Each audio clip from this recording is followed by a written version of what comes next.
Okay, this is the TV. Here's the problem. This is my cord. It's not plugged in. So here's what I'm going to do. I want you to pay attention to this. Alright, here we go. Hear that second click? It says that nothing's going to happen. So here we are turning it on. Does nothing. Now the standby light goes off. And wait for it. See? Nothing. Doesn't do anything. It's like it wants to just wait.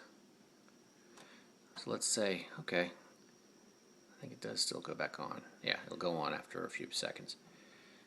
The only thing I know to do is unplug it. And let's just unplug everything. Let's plug it back in. Here we go.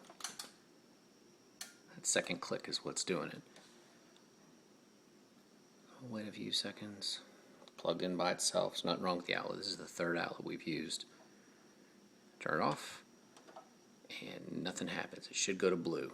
Doesn't do that though. Okay, so that's what's going on.